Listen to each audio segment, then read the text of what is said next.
Before the greatest rock stars on earth bowed at his feet, he was an illiterate runaway bleeding in the Mississippi dirt.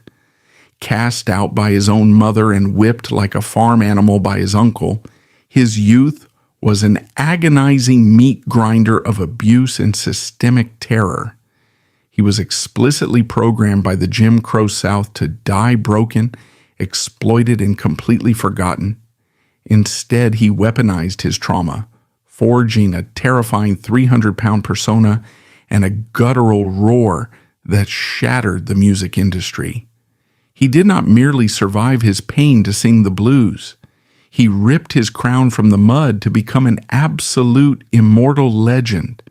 He was born on the 10th of June, 1910, in White Station, a tiny, desolate rail stop near West Point, Mississippi. He was named Chester Arthur Burnett after the 21st President of the United States. His heritage was a complex, physical tapestry of the American South. His father, Leon Doc Burnett, was a farm worker with Ethiopian roots, possessing a sturdy frame and a quiet resilience. His mother, Gertrude Jones, carried the blood of the Choctaw Native American tribe from her mother's side. The world Chester was born into was defined by a system designed to crush the human spirit. In 1910, the Mississippi Delta was entirely built upon the engine of sharecropping. Slavery had been legally abolished, but it had been rapidly replaced by an economic system that was slavery in everything but name. Black families worked land they did not own, bought supplies on credit from plantation stores with rigged prices, and ended every harvest deeper in debt. It was an inescapable trap of perpetual poverty, enforced by the constant looming threat of Jim Crow violence. You did not look a white man in the eye. You did not question the tally at the end of the season. You survived by keeping your head down and working until your body broke. It was within this suffocating environment that Chester's first and perhaps deepest trauma was inflicted. Not by a plantation owner, but by his own mother. When Chester was a toddler, his parents separated. His father, Doc Burnett, left the Delta to find steady work, leaving young Chester in the care of his mother. Gertrude was a woman fundamentally defined by a rigid, uncompromising religious extremism. In the brutal reality of the segregated South, the black church was often the only sanctuary. It was the only place where a black man or woman could hold a title, demand respect, and find a promise of salvation from a life of endless toil. But this sanctuary came with absolute strictures. As a young boy, Chester sang in the local church choir. It was here that he first developed his formidable ear for music and his understanding of vocal projection. But as he grew slightly older, he became drawn to the secular music of the Delta. He heard the early acoustic blues drifting from the local juke joints in the fields. The blues was the music of the earth, of Saturday night drinking, of physical desire, and of profound sorrow. To Gertrude Burnett, there was no gray area. The church was God. The blues was the devil. When Gertrude discovered that her son was singing the blues, and worse, bringing home small coins he had earned from singing this devil's music, her reaction was absolute. She did not merely scold him. She did not try to guide him. She threw her own young son out of the house. To understand this act, one must understand the psychology of the era. Gertrude was surviving in a world that offered her nothing but hardship. Her religion was her only armor. By bringing the blues into her home, she believed Chester was literally bringing damnation through the front door. But for a child, the theological reasoning is invisible. The emotional reality is singular and devastating. Your mother has looked at who you are, looked at what you love, and decided that you are entirely disposable. This rejection inflicted a psychological wound that Chester would carry to his grave. Decades later, at the absolute height of his international fame, when he was wealthy, respected, and successful, a middle-aged Chester Burnett would drive a new car back to Mississippi. He tracked down his mother and offered her envelopes of cash to pull her out of poverty and make her final years comfortable. Gertrude looked at the money, looked at her famous son, and flatly refused to take a single penny. She told him to his face that the money was earned by the devil, and she would rather starve than touch it. Men who witnessed these encounters reported seeing the towering, intimidating Howlin Wolf walk back to his car with tears streaming down his face. He was a giant of a man, reduced to a heartbroken, discarded child by a mother whose approval he could never buy. But the immediate reality of being thrown out as a young boy meant he had to find shelter. He was sent to live with his great-uncle, Will Young. If his mother's home was emotionally barren, Will Young's home was an active, physical nightmare. Will Young was not a guardian. He was a taskmaster. He treated his great-nephew with a savagery that mirrored the cruelty of the society around them. This is the dark, often unspoken reality of generational trauma. People who are treated like beasts of burden by a racist system often bring that exact brutality into their own homes, breaking their own children under the guise of teaching them how to survive a hard world. Will Young treated Chester less like family and entirely like a slave. Chester was forced to work the fields from dawn until dusk. The labor was grueling, backbreaking, and relentless.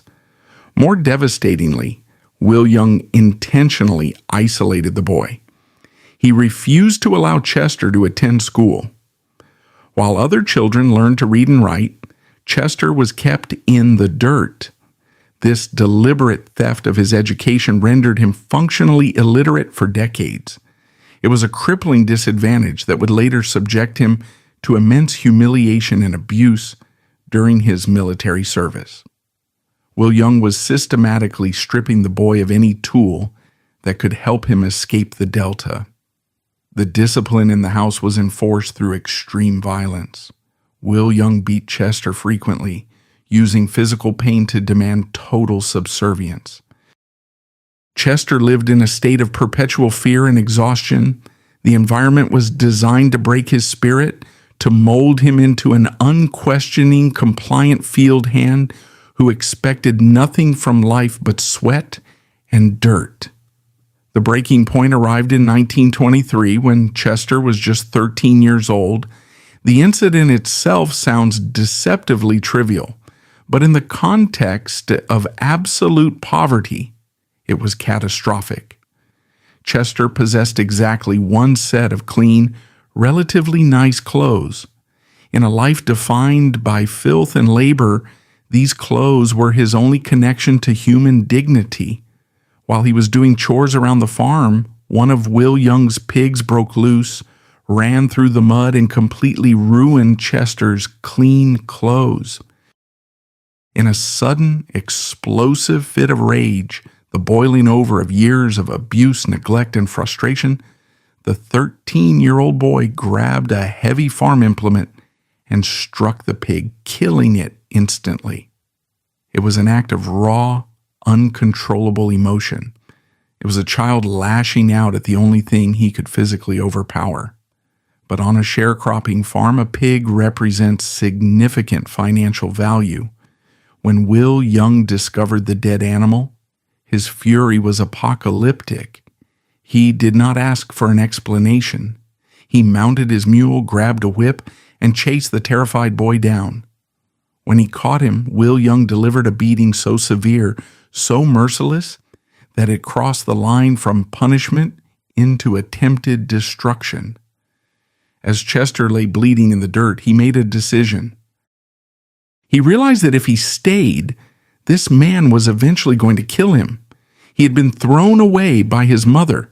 He was being beaten to death by his uncle. The system demanded his absolute subjugation. He decided to refuse. At 13 years old, Chester Burnett ran away. He did not simply walk to the next town. He possessed no money, no food, and no shoes. He set out on foot to find his biological father, Doc Burnett, who was working on a different plantation in the Mississippi Delta. The distance was 85 miles. Imagine the sheer, terrifying reality of that journey. A 13-year-old black boy, covered in bruises, walking 85 miles barefoot across the Mississippi Delta in the 1920s. The roads were unpaved, baking under the southern sun during the day and freezing at night. The landscape was heavily policed by white authorities and landowners who viewed any wandering black person with immediate suspicion and hostility. A boy alone on the road was vulnerable to arrest, forced labor on a chain gang, or outright lynching. He slept in ditches. He scavenged for scraps of food. His bare feet blistered, cracked, and bled on the rough gravel and dirt roads. Every step was a physical agony, but every step was also a declaration of independence. He was walking away from the men and women who had tried to break him. When he finally arrived at his father's doorstep, he was emaciated, exhausted, and physically battered. But what he found on the other side of that door fundamentally saved his life. Doc Burnett took his son in without hesitation. For the first time in his 13 years of existence, Chester experienced the warmth of a stable, loving household. His father had established a large, bustling family environment. There were no beatings. There was no religious fanaticism condemning his soul. There was food on the table, and there was a father who looked at him with acceptance rather than disappointment. The psychological relief was immense. The sanctuary was so profound that Chester decided he wanted to completely sever ties with the traumatized, abused boy he had been. He dropped the name Chester Arthur, the name his mother had given him. He asked his new family and friends to call him John D. It was an act of self-reinvention. He was attempting to bury the boy who had been beaten by Will Young and rejected by Gertrude Jones. In the safety of his father's home, the boy began to physically transform. The grueling labor of his childhood, now fueled by adequate food and lack of constant terror, built a frame of astonishing proportions. He was no longer the frightened runaway. He was growing into a giant. The 85-mile barefoot walk was the crucible that forged the man. Chester Burnett had stared directly into the abyss of absolute physical and emotional abandonment, and he had survived. The scars on his back from Will Young's whip would eventually fade, but the psychological armor he developed on that long road would harden into an impenetrable shell. He had learned that the world was incredibly cruel, that love was conditional, and that survival depended entirely on one's own physical and mental strength. He had found safety with his father, but the rage, the deep guttural anger of a discarded child, was still buried in his chest. It was a well of dark, volatile energy waiting for a release valve. He didn't know it yet, but that release valve would not be found in the cotton fields. It would be found in the strings of a cheap wooden guitar and in the rough, whiskey-soaked voices of the Delta bluesmen who were about to teach him how to weaponize his pain. As Chester Burnett grew into adulthood within the safety of his father's home, his body underwent a staggering physical transformation. He had been a battered, malnourished runaway at 13, but the grueling manual labor of his youth, now combined with adequate food and the absence of constant terror, built a frame of astonishing proportions. By his late teens, he stood 6 feet 3 inches tall. His weight quickly settled at 275 pounds. eventually peaking at over 300 pounds. He possessed wrists as thick as a normal man's calves, and a barrel chest that seemed to take up the entire room. In the Jim Crow South, a black man of this immense size was walking a terrifying psychological tightrope. His physicality was his greatest asset, earning him the nicknames Bigfoot Chester and Bull Cow among his peers, and ensuring no man would casually pick a fight with him in the fields. But it was also a profound liability. To be a massive black man in 1920s, Mississippi was to be inherently viewed as a threat by the white establishment. He had to learn how to carry his size carefully. He had to navigate a society that demanded his subservience while inhabiting a body designed for domination. This tension, the need to suppress his physical power to survive, while simultaneously boiling with the suppressed rage of his childhood trauma, created an immense internal pressure. He needed an outlet that did not involve physical violence. He found it in wood and wire. For the rest of his life, Chester Burnett would remember one specific date with absolute crystalline clarity, the 15th of January, 1928. He was 17 years old. He had worked the fields, saved every spare penny, and finally purchased his first guitar. For a boy who had been deliberately denied an education, who could not read a book or write his own name, the guitar was a revelation. An instrument does not ask for your literacy. It only asks for your rhythm and your pain. When he wrapped his massive hands around the neck of that cheap acoustic guitar, he was not just learning to play music, he was buying a voice. He was finding a way to articulate the abandonment of his mother and the brutality of his uncle without speaking a single word. His musical education was not formalized in classrooms. It was forged in the sweaty, dangerous crucible of the Mississippi juke joints. These were rural makeshift taverns where black sharecroppers gathered on Saturday nights to drink illicit corn liquor, gamble, dance, and momentarily forget the crushing reality of their lives.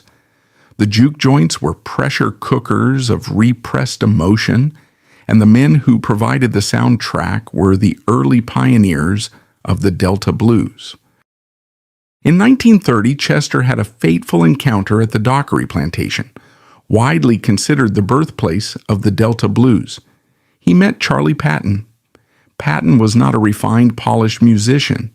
He was a force of nature, an undisputed heavyweight of the Delta scene. Patton played the guitar like a percussion instrument, slapping the wood, stomping his feet, and throwing the instrument behind his head, all while singing in a raw, gravelly voice. He didn't just entertain the crowd, he overpowered them. Chester was mesmerized. Because he was still young and perfecting his craft, he would stand outside the juke joints, peering through the wooden slats of the windows, watching Patton command the room. Patton noticed the hulking teenager with the intense stare and took him under his wing. It was a mentorship that fundamentally shaped Chester's approach to music. Patton taught him the rudiments of the guitar, but more importantly, he taught him the architecture of the Delta blues, a driving, hypnotic, and heavily percussive style designed to cut through the noise of a crowded, rowdy room. The very first song Chester mastered was directly inspired by Patton's signature track, Pony Blues. From Patton, Chester learned that a bluesman could not be passive. To survive the juke joints, you had to be the most dangerous, magnetic presence in the room. The second crucial pillar of his musical identity fell into place in 1933, after Chester moved to Parkin, Arkansas. His half-sister Mary had recently married a charismatic, slightly dangerous musician named Alec Rice Miller. History would later know Miller by his stage name, Sonny Boy Williamson II. Williamson was a master of the harmonica. Recognizing Chester's raw talent, Williamson taught his new brother-in-law how to play the harp. But the harmonica is an intimately physical instrument. It is not struck or plucked, it is breathed. Williamson taught Chester how to use his massive lung capacity to push and pull air through the reeds, creating a driving, rhythmic, and aggressive sound. Chester combined Patton's percussive guitar style with Williamson's heavy, rhythmic harmonica breathing. He was no longer just mimicking his idols. He was synthesizing their teachings into something entirely new, something heavier and more menacing. As his musical prowess grew, so did the necessity for a stage persona. Chester Burnett was the boy who had been thrown out by his mother. John Dewis was the runaway hiding at his father's house.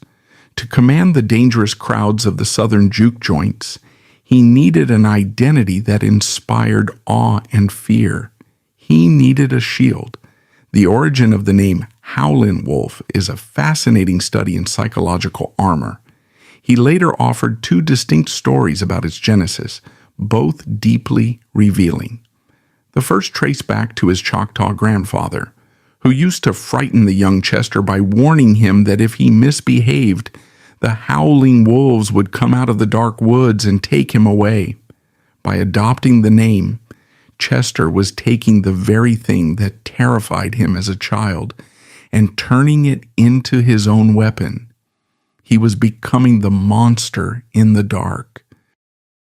The second story is a brilliant example of artistic adaptation. In his early 20s, Chester was deeply influenced by the white country music pioneer Jimmie Rodgers, famously known as the singing brakeman. Rodgers was famous for his blue yodel, a high, lilting, and technically difficult vocal acrobatic. Chester desperately wanted to emulate that sound. But when a 300-pound man with a chest the size of a barrel attempted to perform a delicate country yodel, the result was not a melodic trill. It was a terrifying, guttural, primordial roar. It sounded like the earth splitting open. Rather than viewing this as a failure, Chester recognized the terrifying power of that sound. As he later explained with profound pragmatism, I couldn't do no yodeling, so I turned to howlin', and it's done me just fine. He embraced the flaw and turned it into his signature weapon. The Howlin Wolf was born. He was no longer a victim of the Delta. He was its apex predator. When he stepped onto a makeshift stage and let out that roar, he demanded absolute attention. You did not talk over the wolf. You did not disrespect the wolf. But the persona could not protect him from the lethal reality of the environment he operated in. The 1930s Southern juke joints were incredibly volatile spaces. The combination of intense heat, cheap alcohol, gambling, and a population pushed to the absolute edge by systemic exploitation meant that violence was always simmering just below the surface. A weekend dance could turn into a bloodbath in a matter of seconds. For a traveling bluesman, reading the room and knowing when to run was just as important as keeping time on the guitar. During a performance in the small farming town of Hughes, Arkansas, the violence of the era caught up with him. While Wolf was playing, a domestic dispute erupted in the crowd. A man began brutally attacking his girlfriend, beating her with a viciousness that threatened her life. The crowd, accustomed to the casual brutality of the world around them, hesitated. But Wolf, perhaps triggered by the deep-seated memory of his own helplessness when his great-uncle beat him, or perhaps simply driven by a fundamental sense of morality, did not hesitate. He stopped playing, stepped off the stage, and intervened to protect the woman. The altercation escalated with terrifying speed. The boyfriend turned his rage onto the massive musician. In the ensuing struggle, Wolf grabbed the nearest object he could find to defend himself, a heavy farming hoe. He struck the man with it. The blow was fatal. The historical records surrounding the aftermath of this incident are intentionally murky, a reflection of the fractured, undocumented nature of Black history in the Jim Crow South. Some contemporary sources suggest that Wolf was arrested and served a brief, harrowing sentence in a county farm prison. Other accounts, including whispers from fellow musicians, suggest a much darker reality that Wolf, knowing a Black man who killed someone in Arkansas, would likely be lynched before he ever saw a courtroom, dropped his guitar, and fled the county in the dead of night. Whichever version is true, the incident in Hughes left a permanent mark on his psyche. He had defended a life, but he had taken one in the process. It proved to him that his immense physical strength was a lethal instrument, and that the world he was navigating was completely unforgiving. He learned to keep his guard up at all times. He became famously suspicious, tightly controlling his emotions and trusting almost no one.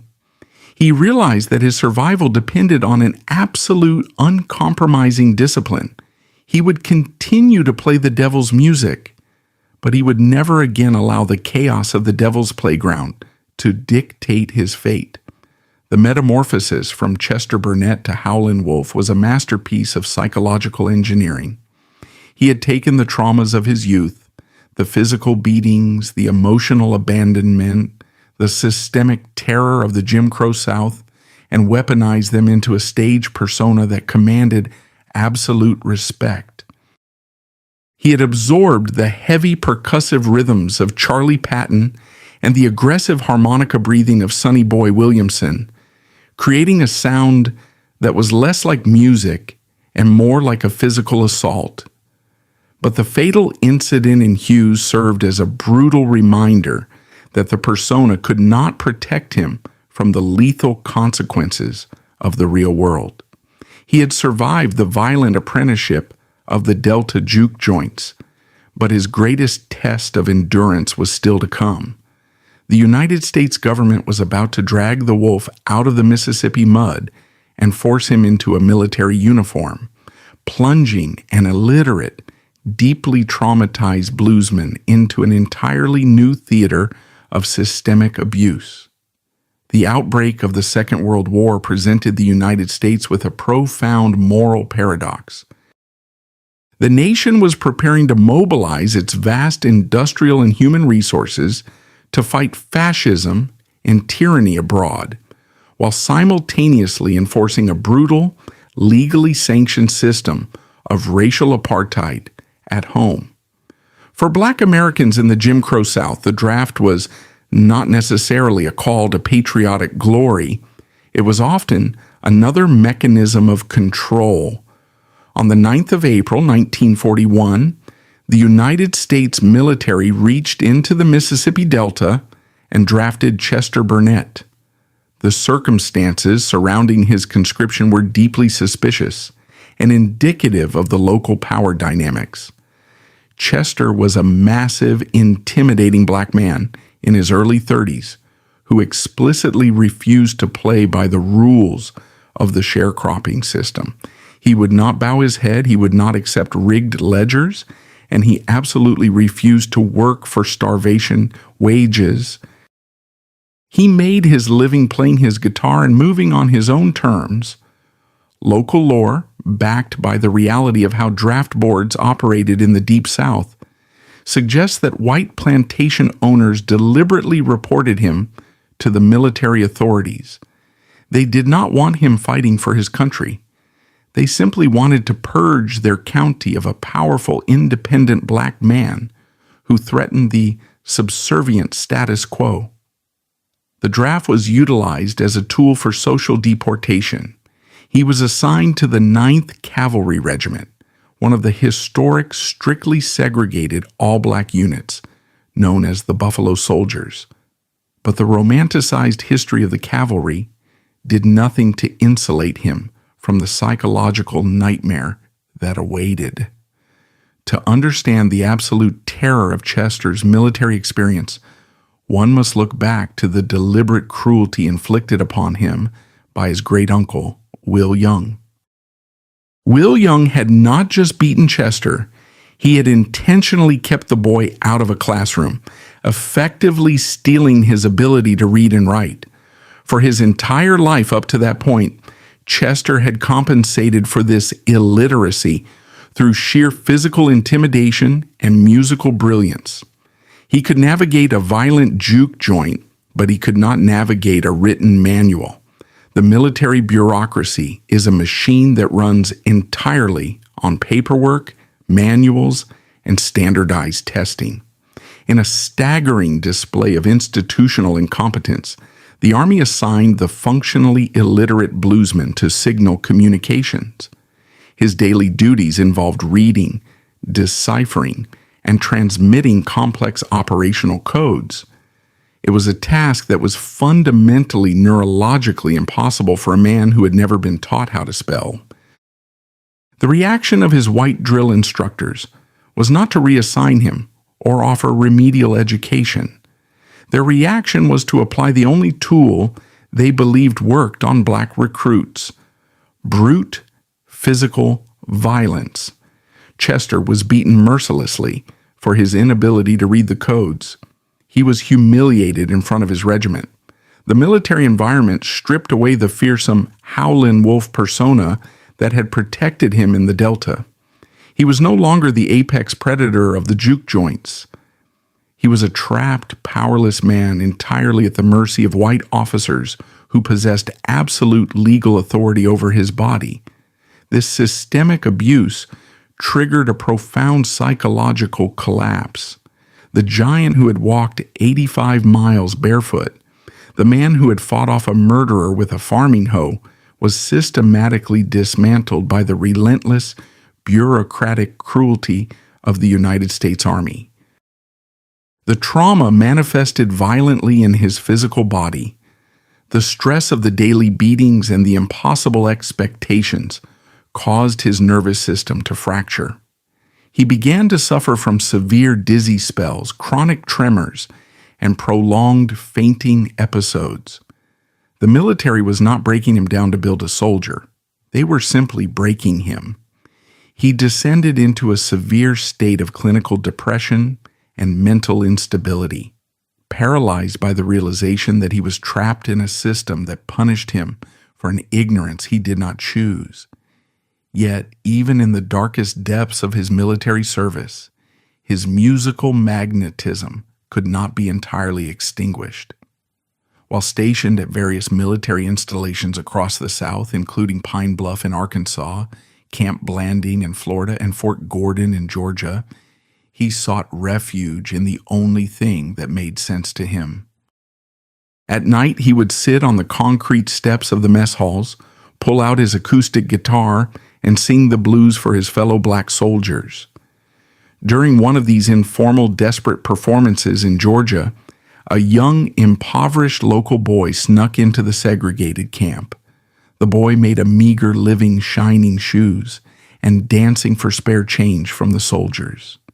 He stood in the shadows and watched the massive soldier on the steps, entirely transfixed by the raw, electric energy pouring out of the man.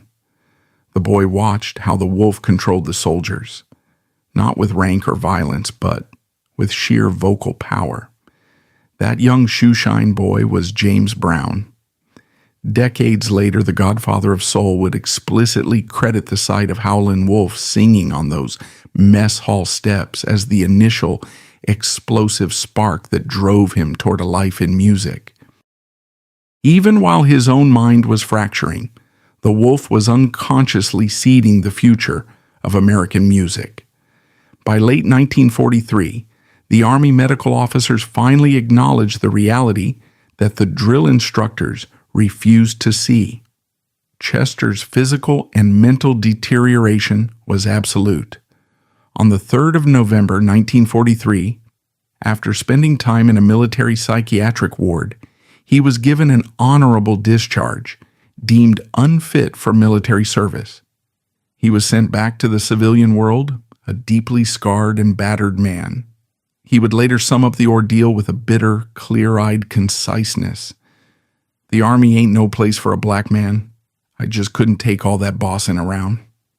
When he returned to Arkansas, reuniting with his family in West Memphis, he faced a critical juncture. The military had traumatized him, but it had also clarified his worldview. He had learned the ultimate danger of allowing another man to control his livelihood. Many blues musicians of his era lived hand to mouth, drowning the pain of their existence in cheap alcohol and dying destitute, entirely exploited by the white-owned record labels and club owners. Chester Burnett refused to become a tragic blues cliché. He applied a rigorous, almost militaristic discipline to his own life. He did not immediately run back to the grueling life of a full-time traveling musician. Instead, he approached his survival with cold entrepreneurial pragmatism.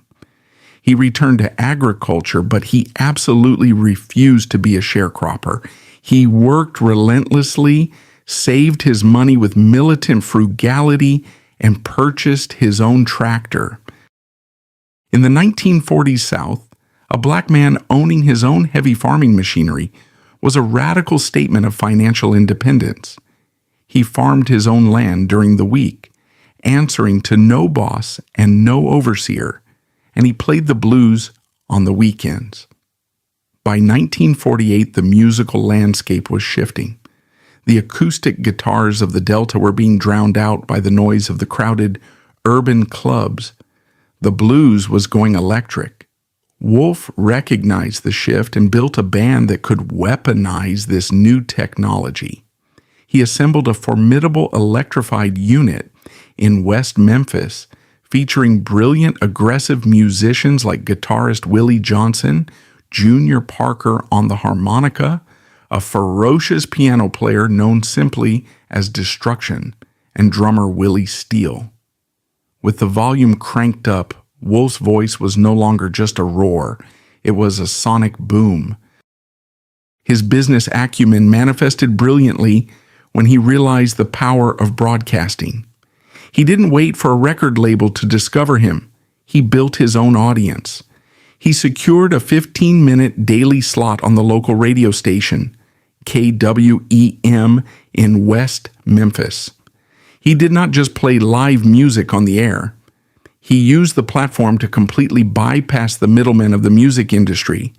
He sold his own advertising spots to local businesses, broadcast agricultural news to the farmers, and ruthlessly promoted his own weekend gigs. He was controlling his own narrative, his own marketing, and his own revenue streams. It was through this relentless, independent hustle that he finally caught the attention of the recording industry. In 1951, a 19-year-old freelance talent scout and musician named Ike Turner was traveling through West Memphis. Turner heard the Wolf perform and was completely floored by the sheer unbridled violence of the sound. Turner immediately dragged the 41-year-old bluesman to the Memphis recording service to meet a white producer named Sam Phillips. Sam Phillips, the man who would eventually discover Elvis Presley, Johnny Cash, and Jerry Lee Lewis, was a man searching for a sound that defied categorization. When he put Howlin Wolf in front of a studio microphone, Phillips found exactly what he had been looking for his entire life. The massive man closed his eyes. The veins in his thick neck bulged against his skin, and he unleashed a vocal performance of such staggering, terrifying intensity that it permanently altered the producer's understanding of music. Phillips later recalled that historic session with a sense of absolute awe. He noted that Wolf was not just singing lyrics, he was exorcising demons. God, what it would be worth on film to see the fervor in that man's face when he sang, Phillips remembered. His eyes would light up, you'd see the veins come out on his neck, and there was nothing but the song in his mind. This is where the soul of man never dies. Phillips knew immediately that he had captured lightning in a bottle. He recorded several tracks with Wolf, including the haunting rhythmic masterpiece Moaning at Midnight and the aggressive driving How Many More Years. But Phillips, operating a small independent studio, did not have his own distribution network. To get the records into the hands of the public, he licensed the recordings to established rhythm and blues labels. This decision ignited one of the most vicious, cutthroat corporate battles in the early history of rock and roll. Phillips licensed Wolf's tracks to both Chess Records, run by the ruthless Leonard and Phil Chess in Chicago, and Modern Records, operated by the notoriously aggressive Bihari brothers in Los Angeles. Within weeks, a bizarre and unprecedented situation unfolded on the national Billboard R&B charts. Howlin Wolf had two massive simultaneous hit records competing against each other. Moaning at Midnight was climbing the charts for Chess Records, while Riding in the Moonlight was dominating for Modern Records.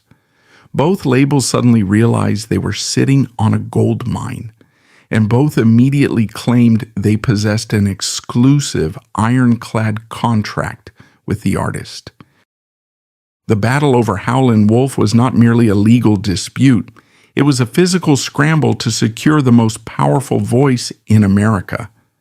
Representatives from both labels descended upon the South, attempting to track the massive bluesman down, waving cash and contracts in his face. It was the ultimate validation. The boy who had been thrown out by his mother and beaten by his uncle was now the subject of a nationwide corporate bidding war. The trauma of the military had nearly destroyed Chester Burnett, but it had ultimately taught him the most valuable lesson of his life. Institutional power is entirely merciless. Whether it was the sharecropping system, the United States Army, or the recording industry, the machinery was designed to extract labor and discard the laborer. When the executives from Chicago and Los Angeles came looking for him in 1952, they expected to find an ignorant, malleable rural bluesman they could easily exploit for pennies on the dollar. Instead, they found a 42-year-old businessman who owned his own farm machinery, ran his own radio show, and understood the exact value of his own voice. The bidding war was eventually won by Leonard Chess, who managed to convince Wolf that the real money and the future of the electrified blues lay in the freezing industrial streets of Chicago. But as the Wolf packed his bags to leave the South, he was not migrating as a desperate refugee. He was moving as a conqueror, entirely on his own terms, preparing to unleash a sonic earthquake upon a city that had no idea what was coming. The culmination of the bidding war over Howlin Wolf's recording contract fundamentally altered the trajectory of his life, but it was his method of departure from the South that truly defined his character. In the late autumn of 1952, Leonard Chess finally convinced the massive bluesman that his future lay in the freezing, industrialized landscape of Chicago. Historically, the great migration of Black Americans from the Jim Crow South to the northern cities was a journey defined by desperation. Millions fled on crowded, segregated train cars, carrying all their worldly possessions in cardboard suitcases, hoping merely to survive. Chester Burnett did not flee. He relocated. He took the money he had ruthlessly saved from his farming and his independent radio hustle, and he walked into an automobile dealership. He purchased a brand new car for $4,000 in cash. He put another $3,900 in his pocket. He packed his belongings, got behind the wheel, and drove himself up Highway 61 towards Illinois. As he later stated with a fierce, uncompromising pride, "I'm the only one drove out of the South like a gentleman." It was a profound psychological victory. The boy who had walked 85 miles barefoot, bleeding in the Mississippi dirt, was now driving a luxury vehicle across state lines, summoned by executives who needed his voice to build their empires. When Howlin Wolf arrived on the south side of Chicago, he did not enter a welcoming musical community. He stepped into a highly territorial, fiercely competitive war zone. The Chicago blues scene was the most cutthroat musical environment in the country, and it was entirely dominated by one man, Muddy Waters. Muddy Waters was the undisputed king of Chicago. He was smooth, charismatic, and operated with the quiet, unquestioned authority of a mafia don. He defined the electrified, urban blues sound. When Wolf arrived, he did not attempt to assimilate into Muddy's court. He arrived as a heavily armed rival state. The two men were physical and psychological opposites. Muddy was polished, known as a ladies' man, and navigated the music industry with a sly diplomacy. Wolf was a towering, intimidating force of nature, deeply suspicious of everyone, and performed with a terrifying, unhinged ferocity that made Muddy's sophisticated blues look almost polite by comparison. The rivalry between the two giants was immediate, bitter, and immensely profitable for Chess Records. The man who orchestrated this conflict was Willie Dixon, the genius in-house songwriter and producer for the label. Dixon recognized that both men were driven by a massive, fragile ego. To extract the greatest performances in the history of the blues, Dixon weaponized their jealousy. Dixon would write a masterpiece, bring it into the studio, and play it for Wolf, but he would not offer it to him. Instead, Dixon would casually mention, "I've got this great new song, but I think I'm going to give it to Muddy. It's a little too complex for you." The psychological manipulation was flawless. Wolf's intense competitive streak, forged in an environment where he constantly had to fight for scraps of respect, would instantly ignite. He would aggressively demand the song, insisting that he could sing it better, heavier, and more violently than Muddy Waters ever could. Dixon would reluctantly hand over the sheet music, secretly smiling. Through this calculated psychological warfare, Wolf recorded a staggering run of hits that defined the 1950s rhythm and blues charts, including Who Will Be Next, Smokestack Lightning, and I Asked for Water, She Gave Me Gasoline. But Wolf knew that a commanding voice required a lethal musical foundation. He needed a guitarist who could match his vocal violence without getting in its way. He found his perfect sonic mirror by reaching back into his past. He contacted a skinny, brilliant, and highly erratic young guitar player he had known in Memphis named Hubert Sumlin, convincing the young man to move to Chicago and join his band. The partnership between Howlin Wolf and Hubert Sumlin became the most important dynamic in blues history. Sumlin did not play standard rhythm chords. He played jagged, unpredictable, highly textured lead lines that wrapped around Wolf's vocal roar like barbed wire. Their relationship on and off the stage was incredibly volatile. Wolf acted as a surrogate, domineering father figure to the younger Sumlin. They fought bitterly, fired each other, knocked each other's teeth out in physical altercations, and always reunited. Sumlin's chaotic, brilliant guitar work was the only sound capable of standing toe-to-toe with the Wolf's howl. Together, they built a wall of sound that intimidated every other band in Chicago.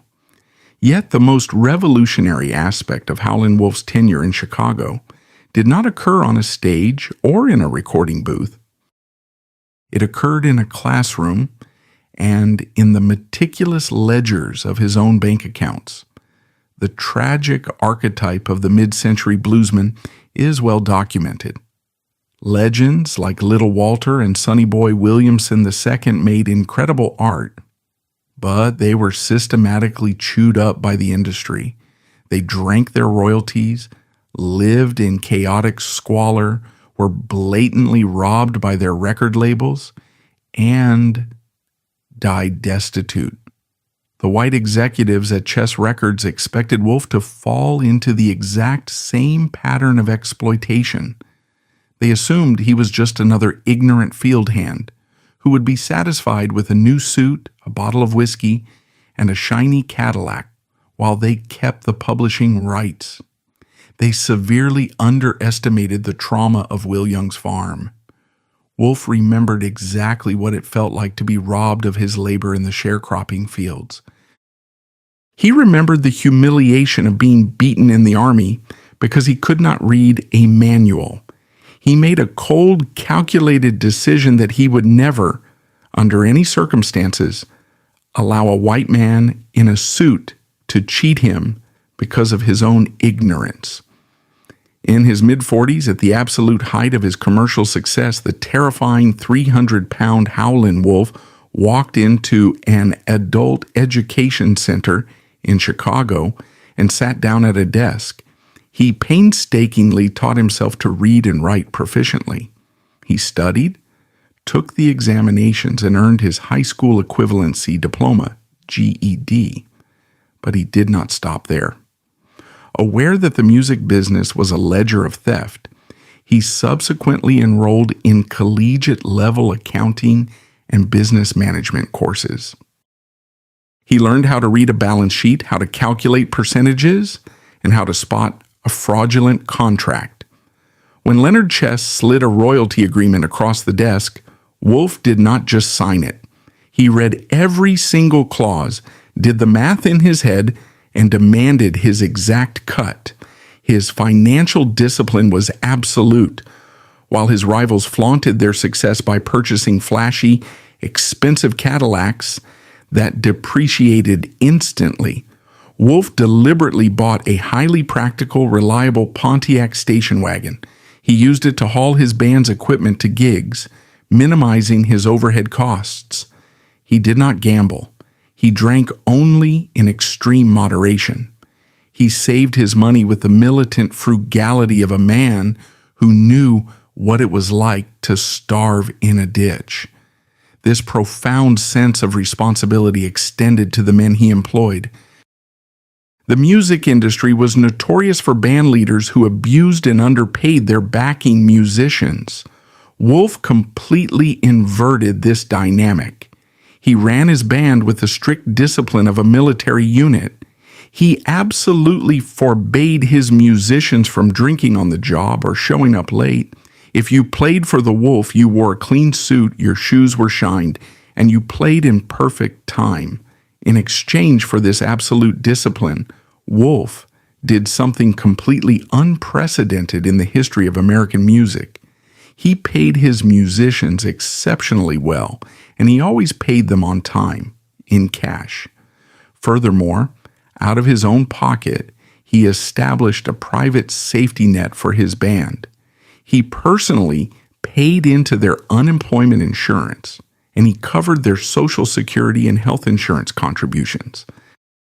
He was effectively operating a modern, ethical corporation in the middle of the gritty, exploitative Chicago club circuit.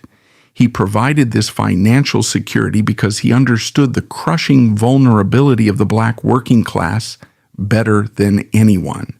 He refused to be a sharecropping boss. This era of financial and personal stability was anchored by the most important relationship of his life. In Chicago, he met Lily Handley. Lily was not a groupie from the juke joints. She was a deeply elegant, educated, and refined woman. Where the world saw a terrifying, roaring giant, Lily saw the intelligent, fiercely protective man underneath the armor. They married, and their partnership was a masterpiece of mutual respect. Lily took over the professional management of his finances, applying her own organizational skills to his growing wealth. Wolf legally adopted Lily's two daughters from a previous relationship, Betty and Barbara.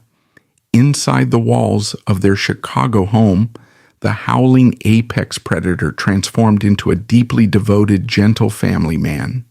He funded the girls' education, showered them with the affection he had been violently denied, and built a sanctuary of absolute security. The boy whose mother had thrown him out into the cold had successfully engineered a prosperous, loving dynasty. As the calendar turned from the 1950s into the 1960s, the cultural tectonic plates of the world began to shift violently. In Black America, the musical tastes of the younger generation were evolving. The raw, Delta-infused blues of Chicago were beginning to sound like the music of their parents' painful past. The youth were turning toward the polished, uplifting sounds of Motown and the explosive, rhythmic innovations of soul music spearheaded by men like James Brown, the very man whose career Wolf had inadvertently inspired on a military base decades earlier. The traditional blues audience was shrinking, and Chess Records was panicking. But a bizarre, magnificent cultural irony was occurring across the Atlantic Ocean. In the grim post-war industrial cities of England, a generation of white working-class teenagers had discovered imported American blues records. To young men like Keith Richards, Mick Jagger, Eric Clapton, and Jimmy Page, the sound of Howlin Wolf was a revelation. It was dark, dangerous, and dripping with a raw sexual menace that European pop music completely lacked. They did not hear a relic of the Southern past. They heard the blueprint for the future. During the early 1960s, Wolf recorded a legendary string of Willie Dixon compositions that would literally build the foundation of British rock music. Wang Dang Doodle, Spoonful, Backdoor Man, The Red Rooster, and I Ain't Superstitious. These tracks were not just covered by British bands, they were worshipped. In 1964, Wolf wrote and recorded an original track titled Killing Floor.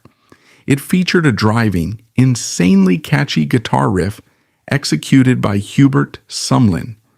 A few years later, a newly formed British rock group called Led Zeppelin would take that exact riff, slightly alter the lyrics, and release it on their debut album under the title The Lemon Song, initially claiming sole songwriting credit.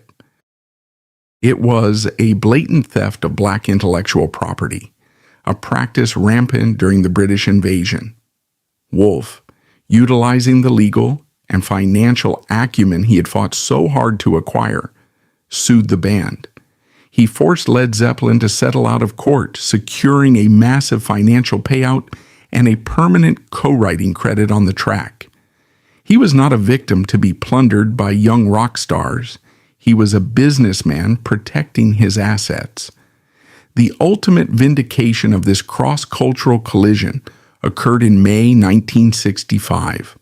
The Rolling Stones, having taken Wolf's Little Red Rooster to the #1 spot on the UK charts, used their immense leverage to force the American television network ABC to feature Howlin Wolf on the pop program Shindig. When the television cameras broadcast Wolf into the living rooms of millions of white middle-class American homes, it was a moment of profound cultural reckoning. Here was a black man who had been subjected to the absolute worst horrors of American racism, standing on a national stage, while the most famous young white men in the world sat at his feet in awe. He did not soften his performance for the television audience. He pointed a massive finger at the camera, fixed a terrifying glare on the lens, and delivered a blistering rendition of How Many More Years. It was a victory lap for a man who had conquered a system designed to destroy him. However, the corporate executives at Chess Records completely misunderstood the nature of his appeal to the rock audience. As the late 1960s arrived, the music industry was entirely consumed by the psychedelic hippie movement. The executives, desperate to market their aging blues roster to teenagers on LSD, made a disastrous, deeply insulting corporate decision. They forced Howlin Wolf into the studio in 1969 to record an album that blended his traditional blues vocals with chaotic free jazz, fuzzy distortion pedals, and psychedelic rock arrangements. Wolf was furious. He was a purist who believed in the rhythmic integrity of the groove. He absolutely despised the session musician's use of the wah-wah pedal, famously referring to it as dog shit. The resulting project, the Howlin Wolf album, is a fascinating study in corporate tone deafness and an artist's uncompromising integrity. Recognizing that their star artist actively hated the music they were forcing him to release, Chess Records attempted an avant-garde marketing strategy. They printed a stark white album cover with massive black text that read, "This is Howlin Wolf's new album. He doesn't like it." The campaign was a catastrophic failure. The album bombed commercially and critically, but in the long arc of his legacy, the failure of the album was a testament to his authenticity. The executives had tried to force the Wolf to wear a tie-dye shirt and sell out his pain for a cheap psychedelic gimmick. He refused to pretend. He had survived the Mississippi Delta, the United States Army, and the vicious Chicago club scene by remaining absolutely unyieldingly true to himself. He was not going to compromise his soul for a distortion pedal. As the 1960s bled into the 1970s, Chester Burnett stood as a towering, wealthy patriarch of the blues. He had successfully inverted every trap laid out for him. He was a functionally illiterate runaway who had transformed himself into a highly educated corporate bandleader. He was a victim of child abuse, who had built a deeply loving, stable family. He had watched the white rock band steal his sound, and he had sued them into submission. He possessed total financial independence and absolute artistic authority, but the immense 300-pound physical frame that had carried him through the brutality of his life was finally beginning to crack under the strain of decades of relentless touring. The apex predator had outsmarted the record executives and outlived his rivals, but he was about to face an enemy that could not be intimidated by a roar or negotiated with in a boardroom. The final chapter of the Wolf's life would be defined by a catastrophic physical collapse and a terrifying display of willpower as a dying giant refused to step off the stage. The human body is an astonishingly resilient machine, but it is also an unforgiving ledger. By the late 1960s, the biological bill for Chester Arthur Burnett's life finally came due. He had spent nearly 60 years pushing a 300-pound frame to its absolute limits, and the foundation of his empire was beginning to buckle. The first catastrophic warning sign arrived in late 1969. While riding in a car driven by his guitarist and closest friend, Hubert Sumlin, Wolf suffered a massive heart attack and slumped against the dashboard. In a moment of frantic desperation, Sumlin dragged the giant from the vehicle, grabbed a discarded 2x4 wooden plank from the roadside, and repeatedly struck Wolf's chest. This brutal, improvised CPR miraculously shocked Wolf's heart back into rhythm. Yet the universe was not finished testing him. The following year, a horrific car crash sent Wolf flying through a windshield, completely destroying both of his kidneys. In the early 1970s, complete renal failure was a rapid death sentence, but Wolf possessed a secret weapon, his wife Lily. Refusing to let him waste away in a hospital, Lilly undertook rigorous medical training to administer his exhausting dialysis treatments in their Chicago home every 3 days. She didn't just manage his wealth, she literally purified his blood. Because of Lilly's devotion, Wolf retained enough independence to make an astonishing decision. He kept recording and touring. In 1971, he flew to England to record the London Howlin Wolf sessions, alongside British rock royalty like Eric Clapton and the Rolling Stones. These global superstars approached the ailing 61-year-old with the hushed reverence of acolytes before a dying king. Wolf had to perform seated, his massive frame diminished by illness. But the moment the red light turned on, he summoned the trauma of the Delta and unleashed his immortal, terrifying roar. By 1973, his health was so fragile that his bandleader, Eddie Shaw, strictly limited him to 6 songs per night to prevent a fatal cardiac event on stage. He had to be gently guided to a center stage stool, but for those 20 minutes, he still owned the room. Sickness could take his kidneys and his mobility, but it could not take his voice. By the winter of 1975, his body finally ran out of reserves. While preparing for kidney surgery at a Veterans Administration hospital, doctors discovered a malignant brain tumor. On January 10, 1976, at the age of 65, the loudest, most primal voice in American music quietly fell silent. The life of Chester Arthur Burnett is a profound testament to the terrifying resilience of the human spirit. By every statistical probability of the Jim Crow South, he should have died young, broken, and forgotten in the Mississippi mud. He was thrown away by a mother blinded by religious extremism, beaten and deliberately kept illiterate by a tyrannical uncle, and abused by the military. But he refused to be a victim. His legacy is not merely his extraordinary catalog of music. His ultimate masterpiece was the architecture of his own life. He channeled the deep guttural agony of his past into an immortal, towering presence that brought the entire music world to its knees.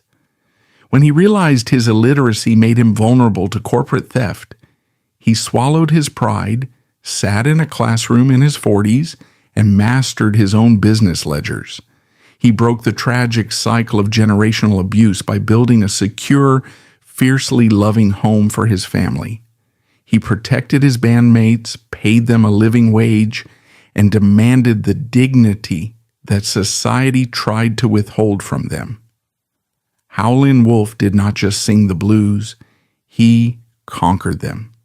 He demonstrated that a human being, no matter how deeply scarred by their origins, possesses the agency to rewrite their own ending.